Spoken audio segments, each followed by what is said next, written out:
Hello, my dear students. Welcome again to my official YouTube channel. Today's session we will discuss about definite integral by substitution. How we solve definite integral by the method of substitution. Right. Today's session will be on intro part of exercise 7.10.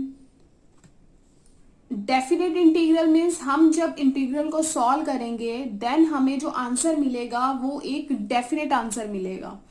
Right. Variable की form में वो हमारा answer नहीं होगा, हमें एक definite answer मिलेगा numerical digit में. सो डिस्कस करते हैं क्वेश्चन नंबर 1.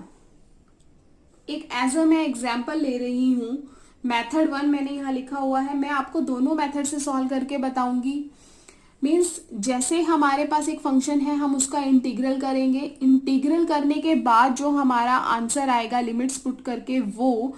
और सेकंड मेथड कि अगर हम फंक्शन को सब्स्टिट्यूट कर रहे हैं, इसको सब्स्टिट्यूट कर रहे हैं तो हमें उसकी लिमिट्स को भी सब्स्टिट्यूट करना चाहिए और फिर हम उससे आंसर फाइंड आउट करेंगे. सो मेथड 1 में हमें पास ये जो फंक्शन गिवन है 0 to 1 limits tangent inverse x 1 plus x square dx, इसका मैंने इंटीग्रेट किया by the method of substitution.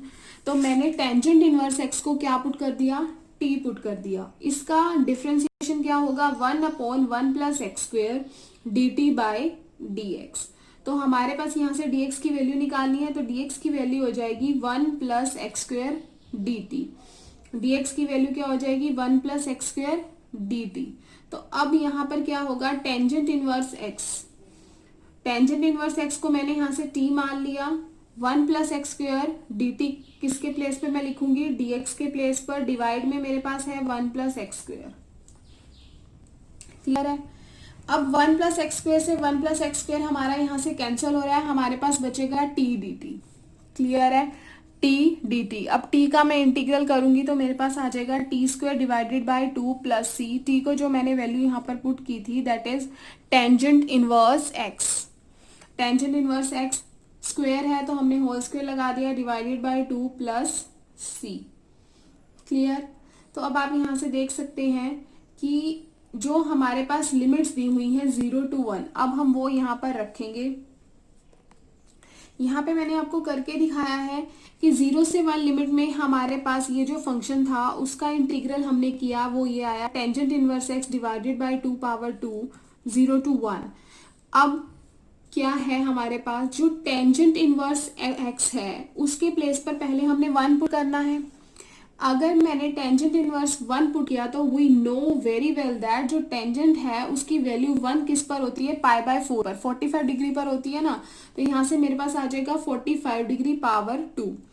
Clear. अब 45 यानी पाई बाय 4 की पावर हमारे पास 2 है तो हमारे पास ये बन जाएगा रेडियन में मेजर करते हैं हम इसको पाई स्क्वायर डिवाइडेड बाय 16. यहाँ पे हम 45 नहीं लिखेंगे, रेडियन में लिख रहे हैं. पाई बाय 4 पावर 2 डिवाइड में हमारे पास 2 दिया हुआ है तो हमारे पास इसका आंसर क्या हो जाएगा पाई स्क्वायर 4 का करेंगे 16 आ जाएगा डिवाइड में 2 है तो 16 multiply by 2 we will get pi square by 32. Clear. अगर हम यहाँ 0 रखेंगे तो वो उसकी कोई वैल्यू नहीं होगी, इसलिए मैंने upper limit minus lower limit आपने पहले भी किया है 1 पुट करके देखा तो हमारा आंसर आया. अगर हम यहाँ 0 पुट करेंगे तो हमारा आंसर उससे कोई फर्क नहीं पड़ेगा, वो 0 ही आएगा. क्लियर है. सो अब हम सॉल्व करेंगे बाय सेकंड मेथड.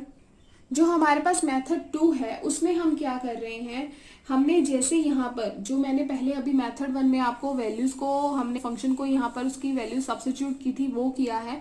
अब हम क्या कर रहे हैं साथ में, अब हम क्या कर रहे हैं जो उसकी लिमिट्स है उसको भी सब्स्टिट्यूट कर रहे हैं. जो जरूरी भी है कि हम लास्ट में पहले इंटीग्रल कंप्लीट सॉल्व करें फिर उसके बाद में हम उसकी लिमिट्स का करें. तो उससे बेटर है ना जब हमें सब्स्टिट्यूट कर रहे हैं तो हम उसकी लिमिट्स का क्यों ना सब्स्टिट्यूट करें. राइट. हमें उसकी लिमिट्स का भी सब्स्टिट्यूट करना चाहिए. तो अगर अब हम यहाँ पर रखेंगे टेंजेंट इनवर्स 1 तो आपको पता ही है पहले बताया पाई बाय 4 मिलेगा, x के प्लेस पे 0 रखा है तो हमारे पास ऑफ कोर्स क्या आएगा 0 आएगा जो मैंने आपको बताया है. तभी हमने यहाँ पर 0 वाली वैल्यू नहीं ली है. तो 0 से पाई बाय 4 पे हमारे पास दिया हुआ है जैसे हमने पहले किया था यही हमारे पास आ जाएगा. इंटीग्रल किया मेरे पास बन जाएगा टी स्क्वायर डिवाइडेड बाय 2। अब जो हमारे पास लिमिट्स हैं वो 0 to 1 नहीं है, अब हमारे पास लिमिट्स है 0 से π/4। क्लियर। अब 0 से π/4 है। अब हमें यहाँ पर कोई स्क्वायर करना, जैसे हमने वहां पर 1 पे रखा था, ये चीज हमने यहाँ पर की थी, अब हम ऑलरेडी कर चुके हैं, तो डायरेक्ट हम लिमिट्स रखेंगे यहाँ पर π/4 का स्क्वायर। टी की वैल्यू क्या है, π/4 है ना, 0 से π/4 पे हमने जाना है, तो टी के प्लेस पे मैंने π/4 रखा, उसका स्क्वायर है। डिवाइड में हमारे पास क्या गिवन है, 2 है। क्लियर। ये चीज तो हमने पहले भी की थी, ये भी मैंने आपको बताई है 1 रखने पे π/4। ये वाला जो पार्ट है ये भी हमने किया है, जो हमने इंटीग्रल किया वो आता है t² डिवाइडेड बाय 2। यहाँ पर हमने लिमिट रखी थी 0 से 1 और फिर देखा था कि वो 1 किस पे होगी और 0 पे क्या आएगा, upper limit minus lower limit. तो अब हम ये ऑलरेडी कर चुके हैं, सब्स्टिट्यूट कर चुके हैं, तो हमारी वैल्यूज क्या बन गई हैं, 0 to π/4, 0 to π/4 कम से ज्यादा पे हमारी वैल्यूज होती हैं, राइट। तो यहाँ पर स्टूडेंट्स मेरा क्या आ जाता है, टी को हमने क्या है हमारे पास, टी के प्लेस पे हमने वेरिएबल के प्लेस पे क्या लिमिट्स पुट करनी है, जो हमारे पास गिवन है वो है हमारे पास π/4 का स्क्वायर डिवाइडेड बाय 2। π/4 को हम लिख सकते हैं π² डिवाइडेड बाय 16, डिवाइड में 2 है तो π² बाय 32। तो दोनों केसेस में हमारा आंसर सेम आ रहा है, राइट। बट हम सभी क्वेश्चन में इसी मेथड को, मेथड 2 को ही फॉलो करेंगे, चाहे हमारा दोनों केसेस में आंसर सेम आ रहा है। क्लियर।